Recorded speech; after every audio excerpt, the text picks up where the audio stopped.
hearing sentencing of file 2124262, People v. Bowman. Is prosecution ready to proceed? People are ready, Your Honor. Thank you. Defense? Yes, Your Honor. Thank you. You'll come to the podium with your client.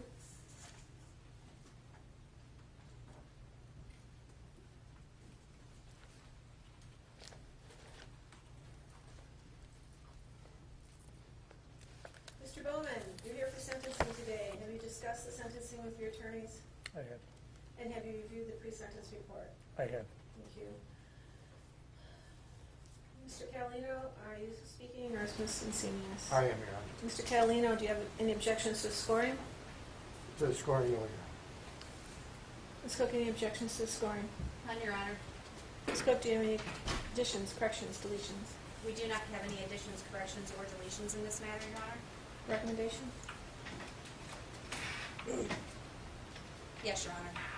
As this Court is aware, sentencing factors to be considered when fashioning the appropriate sentence for a defendant include the reformation of the offender, the protection of society, the discipline of the offender, and deterrence from others. The focus of this case should be on one person and one person alone, Andrea Michelle Bowman. Family photos attached to the pre-sentence investigation report show a happy child with sparkling eyes in the first photo. More photos taken by her adopted mother show Andrea perfectly happy, hair curled, with cute outfits, as evidenced by the second. Unfortunately, though, those happy times of childhood for Andrea did not last, and her life became filled with abuse, as you can see in the third photo that is attached to the PSI.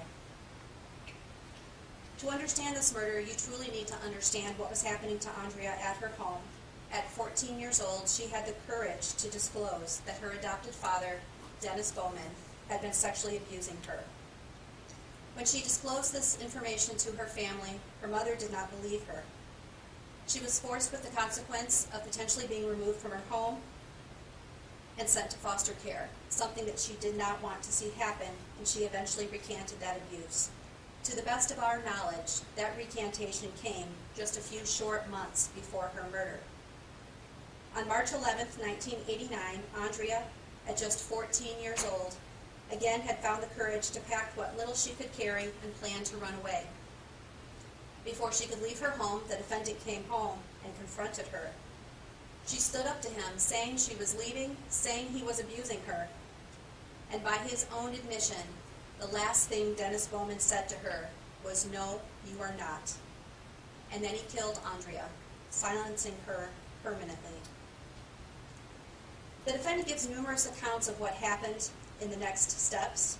He says at one point she had fallen down the stairs. She moaned while in a crumpled heap at the bottom, yet he never sought any emergency medical treatment or assistance for her.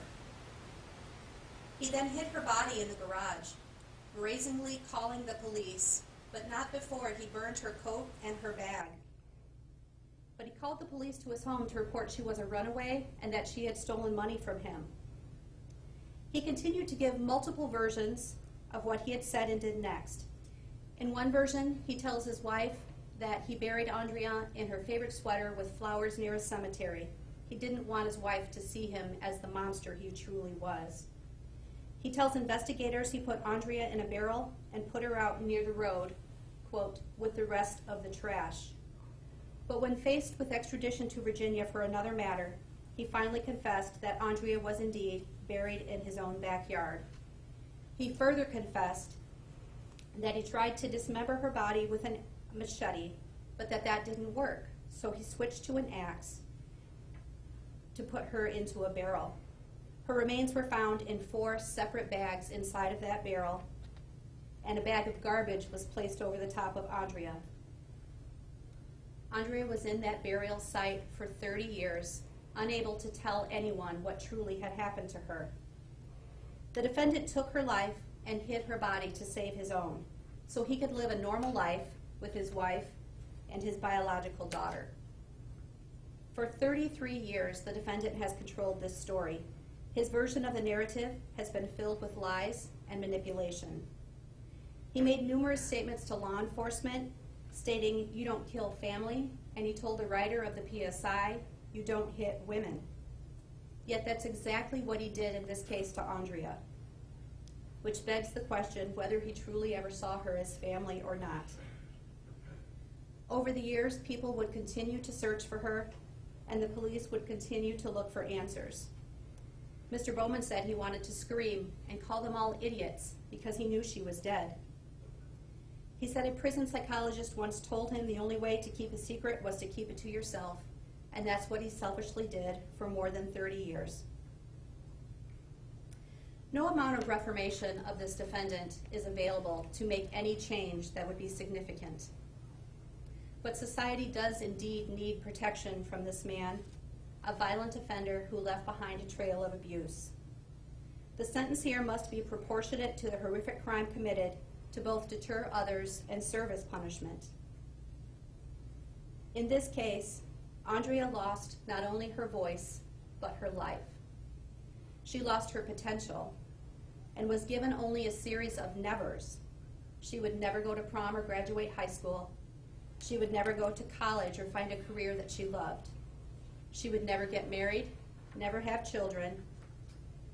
She would never enjoy growing up and growing old, surrounded by family and friends who did indeed love her.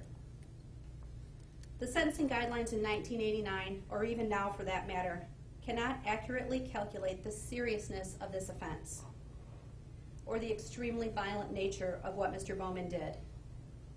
The people could argue for higher guidelines and that the defendant did indeed commit other crimes at the time he murdered Andrea, but unfortunately, because he hid her body for so long, the statute of limitations applies. As the pre-sentence investigation report indicates, this defendant does deserve to be incarcerated for the rest of his life. This case, the investigation solved by law enforcement, has finally given that voice to Andrea after nearly 33 years and given a chance to put the man who violently took her life away for the rest of his. Based upon the heinous facts, the dismemberment, the tampering and concealment of evidence, the lies and the manipulation, and the violent nature of this offense, Dennis Bowman deserves more punishment than the guidelines do allow. If there was ever a case to exceed those guidelines, this certainly is it. If the court is not inclined to exceed, the people request this court sentence the defendant, Dennis Bowman, to the maximum number of years for the murder of a bright and beautiful young girl who for a time trusted and loved him and who had her entire life ahead of her. With regard to the fines and costs and restitution issues, the people would leave those decisions to the court's discretion. Thank you. Mr. Catalino, any additions, corrections, or deletions? Your Honor, we filed a sentencing memorandum that I trust the court has received. We'll stand on that. Well, I received it about 10 minutes ago. We filed it on Friday, Your Honor. I received it 10 minutes ago. So would you please articulate your concerns? Well, Your Honor, as we indicate in the sentencing memorandum, the issue of restitution and the issue of the state costs, we submit our ex post facto. The law stands for the proposition that Mr. Bowman has to be sentenced according to the criteria of 1989, the date of the offense, and those decisions of the Court of Appeals indicating that restitution for the extradition costs and restitution for, or the imposition of state costs are both ex post facto. There is case law that supports that position. Thank you. Do you have a recommendation for the court? That the court discount the recommendations of the MDOC probation agent to impose fines, or to impose the state cost and the restitution. Beyond that, I have no further comment. No further recommendation regarding sentence. Correct. Mr. Bowman, do you have any additions, corrections, or deletions to the report? No. Do you have anything you want to tell me before I sentence you? No. In regards to the fines and costs, the court agrees that the case law does indicate that the court would be in violation of case law regarding that issue, so the court is not issuing the requested or recommended state costs and crime victim fees and court costs. The court is ordering the restitution of $1,254.41. payable to the Elgin County Sheriff's Department. In regards to the sentence in this case, Ms. Cook has articulated many of the issues the court has in regards to sentencing. I think that there's some misinformation or misunderstanding that the court could at this point in time sentence Mr. Bowman to a period of life. In essence, the court has the ability to sentence him to a life sentence by exceeding the guidelines and articulating reasons for doing that. However, the reality is that a life sentence actually places Mr. Bowman in a position where he would be eligible for parole earlier than what this court intends to sentence him for. A term of years is a more appropriate sentence in this case for that reason. It's my understanding that Mr. Bowman could potentially be eligible for parole in 15 years. That, in this court's opinion, is not enough time for Mr. Bowman to serve on this sentence. To a certain extent, the court understands that this sentencing is somewhat symbolic in that Mr. Bowman has been sentenced in the state of Virginia to 2 life offenses and a 20-year prison sentence. I'm not familiar enough with how the state of Virginia handles life imprisonment sentences, but it is a life imprisonment for a first-degree murder, so it's hard for the court to believe that he would ever be released from prison in Virginia. But I have to make sure that our society is protected here, in case for some reason that particular sentence does not apply. I doubt that it would change. But I feel compelled to assure that our community is safe. And Mr. Bowman is not safe to be in our community. His numerous assaults, his behavior in this case, his other convictions all clearly indicate that Mr. Bowman is a serious, dangerous man that has harmed many communities, many families, and it is impossible to even articulate the words to describe what he has done. Reading what he has done is sickening. I've been in this business for 40 years almost, 20 of them in prosecution, 11 in this role, and I've prosecuted cold case murders. I don't think I've ever read anything this disturbing. I believe a sentence outside the guidelines is appropriate in this case. One of those reasons, and there are many, is that you did do all the things the prosecutor said you did. You lied for 30 years, over 30 years. You hid Andrea for over 30 years. You put the police in a situation of spending the last 30 years looking for answers as to where Andrea was. You left the community worried about what happened to Andrea. 30 years, 33 years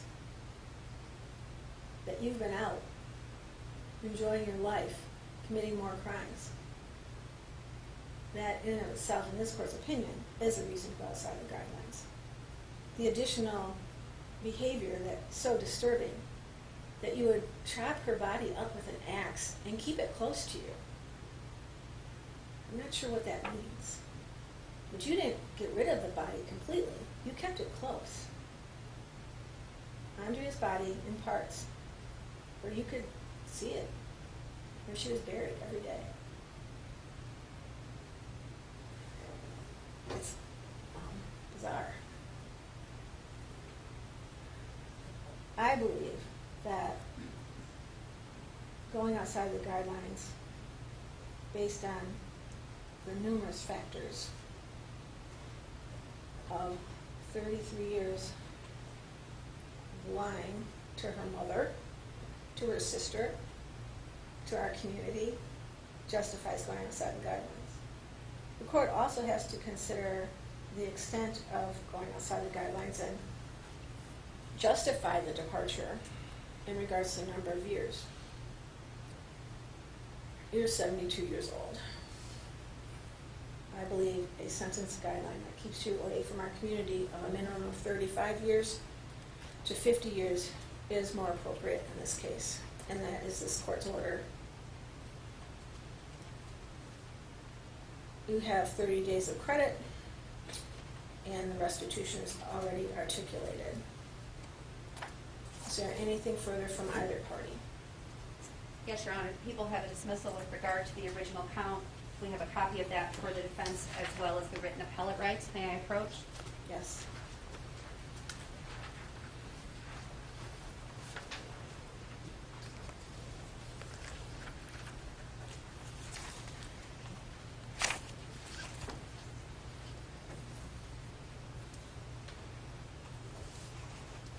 You do have the right to file an appeal with the Court of Appeals if you don't agree with what the court has done. If you wish to have an attorney appointed to represent you, you must make that request in writing within 42 days of today's date.